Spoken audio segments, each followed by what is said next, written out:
ஏன் கன்டினியூவா வீடியோ போட மாட்றீங்க? டெய்லி உங்க மினி விளாக் ஷார்ப்பா 5, 5:30 அந்த மாதிரி வந்துட்டு இருந்ததே அப்படின்னு கேட்டீங்க.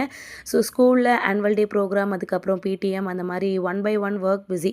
ஸோ அதனால தான் பார்த்தீங்கன்னா, யூடியூப்ல கான்சன்ட்ரேட் பண்ண முடியல. கன்சிஸ்டன்சியா இருக்கிறது ரொம்ப ரொம்ப கஷ்டங்க. ஸோ இன்னைக்கு பார்த்தீங்கன்னா, ஒரு சூப்பரான மினி விளாகோட தான் வந்திருக்கேன். இன்னைக்கு லஞ்ச் மெனு வந்து மட்டன் உருளைக்கிழங்கு போட்டு சால்னா, அப்புறம் மட்டன் லிவர் ஃப்ரை. அதுதான் வந்து ப்ரிப்பேர் பண்ண போறேன். ஃபர்ஸ்ட் டைம் வந்து லிவர் ஃப்ரை வந்து பண்றேன். இதுவரைக்கும் நான் பண்ணாத ஒரு டிஷ்ஷு.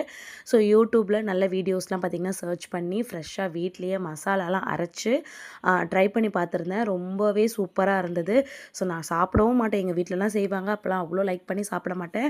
என்ன பண்ணுறது, வயசு 30 ஆயிடுச்சு இல்லையா? இதுக்கப்புறம் நம்ம ஹெல்த்தை பத்திரமா பார்த்துக்கணும் அப்படின்னு நினைக்கும் போது, மருந்து மாத்திரை எடுத்துக்கிறதுக்கு இது எவ்வளவோ பெட்டர் அப்படின்னு நினச்சி தான் பார்த்திங்கன்னா நான் சாப்பிட்றேன். என் பசங்களுக்கும் பார்த்திங்கன்னா, எங்கள் அம்மா எனக்கு ஒரு டைலாக் சொல்லியிருப்பாங்களே, அதே டைலாகை என் பசங்களுக்கு சொல்லி தான் வந்து இதெல்லாம் வந்து சாப்பிட வச்சேன். நீங்க உங்க பசங்கள சாப்பிட வைக்கிறதுக்கு, உங்க அம்மா சொன்ன என்னென்ன டயலாக்லாம் வந்து யூஸ் பண்றீங்க? அது சொல்லும்போது அந்த காலத்து மெமரீஸ்லாம் வந்துட்டு போகும். ஸோ அந்த மாரி இருந்தா என் கூட கமெண்ட்ல வந்து ஷேர் பண்ணிக்கோங்க. ஸோ சுட சுட உட்காந்து மதியானம் சாப்பிடும்போது அவ்ளோ அருமையா இருந்தது. ரொம்பவே சூப்பராவும் இருந்தது. ஸோ இவ்ளோ நாளாவா இதெல்லாம் நமக்கு சாப்பிடாம இருந்திருந்தோம் அப்படின்ற மாரி இருந்தது.